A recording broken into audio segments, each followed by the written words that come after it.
আল্লাহর হাবিব সাল্লাল্লাহু আলাইহি ওয়াসাল্লাম হাদিসে পাকের মধ্যে বলছেন, হাদিসের মধ্যে আসছে قال رسول الله صلى الله عليه وسلم من يأخذ عني هؤلاء الكلمات আল্লাহর হাবিব বললেন, আমার থেকে কিছু কালিমা কে কে গ্রহণ করবা? সাহাবায়ে কিরামের সামনে বললেন, কে কে আমার থেকে কালিমাগুলো গ্রহণ করবা, অর্থাৎ আমি কিছু কথা বলবো, কে কে আমার এই কথাগুলো গ্রহণ করবা, আমার এই কথাগুলো শুনে কে কে আমল করবা? ফায়ামালু বিহিন্না আও ইয়ামালু আও ইউআল্লিমু মান ইয়ামালু বিহিন্না, আমার এই কথাগুলো কে কে গ্রহণ করবা? ফায়ামালু বিহিন্না, এবং এই কথাগুলোর উপর আমল করবা, অথবা আও ইউআল্লিমু মান ইয়ামালু বিহিন্না, অথবা এই কথাগুলো এমন মানুষের দ্বারে দ্বারে পৌঁছায়া দিবা, এমন মানুষের কাছে কাছে পৌঁছায়া দিবা যারা এই কালিমাগুলোর উপর আমল করে, এই কালিমাগুলোর উপর আমল করে। ফাকাল আবু হুরায়রা রাদিয়াল্লাহু তাআলা আনহু, আবু হুরায়রা রাদিয়াল্লাহু তাআলা আনহু বলতেছে, ফাকুলতু আনা ইয়া রাসূলুল্লাহ, হে আল্লাহর রাসূল, আমি উপস্থিত আছি, এই কথাগুলোর উপর আমি আমল করব এবং এমন মানুষদের কাছে পৌঁছায়া দিব যারা এই কথাগুলোর উপর আমল করবে, তারা এই কথাগুলোর উপর আমল করবে। আল্লাহর হাবিব সাল্লাল্লাহু আলাইহি ওয়াসাল্লাম ফাআখাযা বিয়াদাইয়া, আল্লাহর হাবিব আবু হুরায়রার হাত ধরলেন আবু হুরায়রার। এরপরে ফাআদ্দা খামসান, আল্লাহর হাবিব 5টা বিষয় গণনা কইরা কইরা আবু হুরায়রার বলতেছে, আবু হুরায়রা রে, এই 5টা জিনিসের প্রতি আমল করো। 1 নাম্বার হলো ইত্তাকিল মাহারিম তাকুন আ'বাদান নাস। 1 নাম্বার আমল হলো, আবু হুরায়রা, তুমি সমস্ত হারাম কাজ ছেড়ে দাও, সমস্ত হারাম কাজ ছেড়ে দাও, তাকুন আ'বাদান নাস, আল্লাহ পাক রব্বুল আলামিনের সর্বশ্রেষ্ঠ বান্দা হয়ে যাবা। আজকে আমরা হারাম কাজের সাথে জড়িত। মুসল্লি নামাজ পড়ে আবার ঘুষও খায়, মুসল্লি নামাজ পড়ে আবার সুদও খায়, মুসল্লি নামাজ পড়ে আবার চোখের নজরের হেফাজত করে না, মুসল্লি নামাজ পড়ে আবার অন্যের মাল ঠকায়া খায়, মুসল্লি নামাজ পড়ে আবার অন্যের আইল ঠেল্লা নিজের জমিকে বড় বানায়, মুসল্লি নামাজ পড়ে যাকাত ওয়াজিব যাকাত আদায় করে না, হজ করে না। এরকম মুসল্লি সমাজের মধ্যে আছে কি নাই? জোরে আওয়াজ দিয়ে বলেন, আছে কি নাই? হারামের সাথে যারা জড়িত থাকবে, আল্লাহ পাক রব্বুল আলামিন ইবাদতের স্বাদ তাদের থেকে উঠায় নিবেন। ইবাদতের নামাজের মধ্যে যে স্বাদ আছে, এই নামাজের মধ্যে স্বাদ পাবে না। ইবাদতের মধ্যে, জিকিরের মধ্যে যে স্বাদ আছে, এই স্বাদ পাবে না। কোরআন তিলাওয়াতের মধ্যে যেই স্বাদ আছে, এই স্বাদ আল্লাহ পাক রব্বুল আলামিন উঠায় নেবেন। এজন্যই বললেন, ইত্তাকিল মাহারিম তাকুন আ'বাদান নাস। আবু হুরায়রা, সমস্ত হারাম কাজ থেকে বেঁচে থাকো, সমস্ত হারাম কাজ থেকে বেঁচে থাকো। আল্লাহ পাক রব্বুল আলামিন তোমাকে সর্বশ্রেষ্ঠ বান্দা হিসেবে কবুল করবেন। জোরে আওয়াজ দিয়ে বলেন সুবহানাল্লাহ। এরপরে আল্লাহর রাসূল বলতেছেন, ওয়ারদা বিমা কাসামাল্লাহু লাক তাকুন আগনান নাস। ওয়ারদা বিমা কাসামাল্লাহু লাক, হে আবু হুরায়রা, আল্লাহ পাক রব্বুল আলামিন তোমার তাকদীরে যেটা রেখেছেন, ওইটার উপর যদি তুমি সন্তুষ্ট থাকো, তাকুন আগনান নাস, তুমি অমোকাপেক্ষী বান্দা হবা। কারণ নিকট তোমার মোকাপেক্ষী হওয়া লাগবে না। মাসিক তোমার বেতন যদি 10,000 টাকা হয়, তুমি যদি আল্লাহ তাআলার উপর সন্তুষ্ট থাকো, তুমি যদি মনে করো যে আল্লাহ তাআলা এই 10,000 টাকাই আমার তাকদীরে রেখেছে, তাহলে তোমার মানুষের কাছে হাত পাতা লাগবে না। তুমি যদি রিকশা চালায়া খাও, আর যদি দৈনন্দিন যদি 1,000 টাকা ইনকাম হয়, তুমি যদি মনে করো আল্লাহ পাক রব্বুল আলামিন এটাই আমার তাকদীরে রেখেছে, তাহলে মানুষের কাছে তোমার হাত পাতা লাগবে না এবং তোমার কোনো আফসোস থাকবে না, তোমার হায়াতের মধ্যে কোনো আফসোস থাকবে না। অসুখ বিসুখ যদি হয়, তুমি যদি মনে করো এটা আল্লাহ পাক রব্বুল আলামিনের থেকে ফয়সালাকৃত, তাহলে কোনো আফসোস করা লাগবে না। কোনো মূল্যবান জিনিস দুই হারায়া যায়, আর যদি তুমি মনে করো এটা আল্লাহ পাক রব্বুল আলামিনের থেকে ফয়সালাকৃত, তাহলে তোমার কোনো কষ্ট লাগবে না।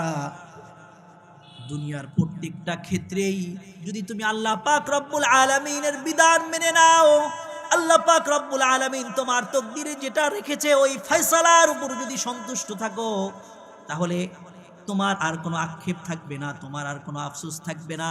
সর্বদাই ওয়া আলাল্লাহি ফালইয়াতাওয়াক্কালিল মুমিনুন, মুমিন বান্দার এক নাম্বার গুণ হলো সে সব সময় কার উপর ভরসা করে? জোরে আওয়াজ দিয়া বলেন, কার উপর? মহান আল্লাহর উপর ভরসা করে।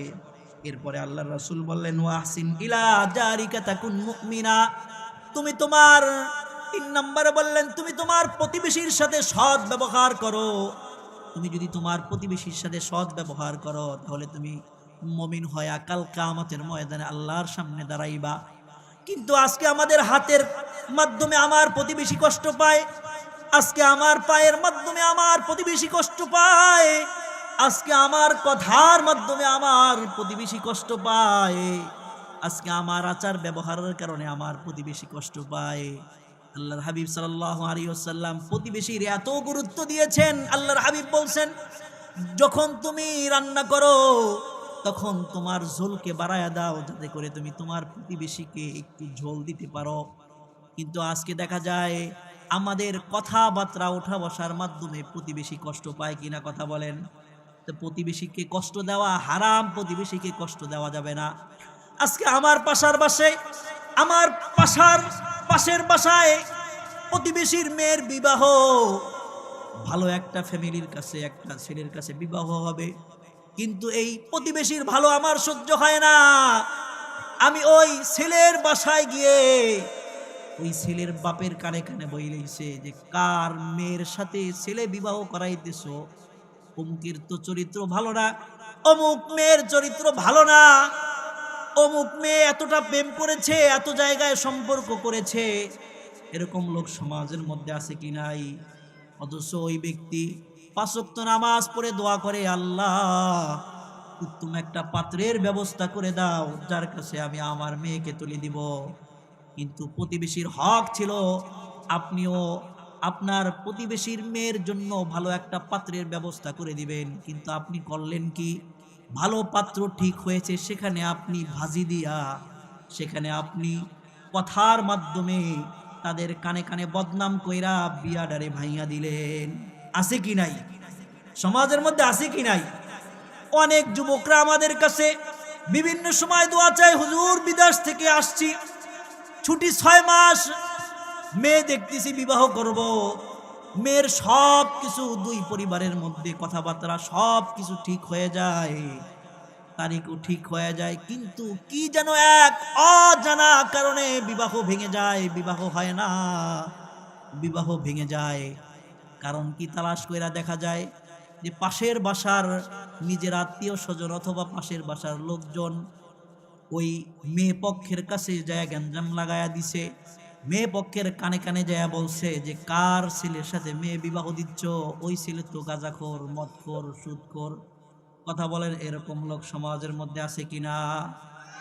প্রতিবেশীকে আপনি কষ্ট দিলেন, এটা ঠিক না, এটা জায়েজ না। কাল কিয়ামতের ময়দানে এর জন্য আল্লাহর সামনে দণ্ডায়মান হতে হবে। আল্লাহ রাসূল বলছেন, খাঁটি মুসলমান মান সালিমাল মুসলিমুনা মিন লিসানিহি ওয়া ইয়াদি, খাঁটি মুসলমান ওই ব্যক্তি যার হাত এবং মুখ হইতে অপর মুসলমান নিরাপদে থাকে। এরপরে ৪ নাম্বার কয়টা গেছে? ৩টা। কয়টা গেছে? ৩টা। ৫টা ওসিয়াত করছেন, নসিহা করছেন। ৪ নাম্বার আল্লাহর হাবিব বললেন ওয়াহিব্বা লিন-নাসি মা তুহিব্বু লিনাফসিকা মুসলিমা, তুমি নিজের জন্য যেটা পছন্দ করো তোমার প্রতিবেশীর জন্য এটা পছন্দ করো, তাহলে কাল কিয়ামতের ময়দানে আল্লাহ পাক রব্বুল আলামিনের কাছে মুসলমান হিসেবে দাঁড়াইতে পারবা। আপনি চিন্তা করেন যে এই পোতায় ঘর দিলে বাতাসটা বন্ধ হয়ে যাবে, আপনি ওই পোতায় ঘর দিলেন না, কিন্তু প্রতিবেশীর বাতাস বন্ধ করার জন্য আবার আরেক পোতায়, এমন পোতায় ঘর দিছেন যেখানে প্রতিবেশীর আলো বাতাস কিছুই লাগে না। এরকম হয় কি না? এই জন্য আল্লাহ রসুল বলছেন, তুমি নিজে পছন্দ করেন না, আপনার রুচিতে নেয় না, দুর্গন্ধ হয়ে গেছে, বাসার ভিক্ষুক আসছে, আপনি ভিক্ষুককে খাওয়াই দিলেন, এটা অনুচিত কাজ। কারণ এটা আপনি খাওয়ার উপযুক্ত না, এটা আপনি খাইতে পারেন না, তাহলে এটা আপনি ভিক্ষুককে কেন খাওয়াবেন? এই জন্য আল্লাহ রসুল বলছেন যে তুমি নিজের জন্য যেটা পছন্দ করো, তোমার অপর ভাইয়ের জন্য সেটা কি করো? পছন্দ করো। এরপরে ৫ নাম্বার আল্লাহর হাবিব নসিহা করেছেন, ওয়ালা তুকসিরিদ দিহকা ফাইন্না কাসরাতাদ দিহকি তুমিতুল কলবা। আবু হুরায়রা রে, বেশি বেশি হেসো না, বেশি হাসলে দিল মারা যায়, বেশি হাসলে দিল মারা যায়, বেশি বেশি হাসবা না, বেশি হাসলে দিল মারা যায়। কিন্তু দৈনন্দিন আপনি আমি চিন্তা করেন, কতবার হাসেন আর কতবার কাঁদেন, দিনের মধ্যে কতবার আল্লাহর সামনে চোখের পানি ঝরান আর কতবার দিনের মধ্যে হাসেন। আল্লাহর হাবিব বললেন, বেশি হেসো না, বরং বেশি বেশি কাঁদো। যত বেশি কাঁদবা জাহান্নামের আগুন তোমার থেকে তত বেশি দূরে যাবে। আওয়াজ দিয়ে বলেন সুবহানাল্লাহ।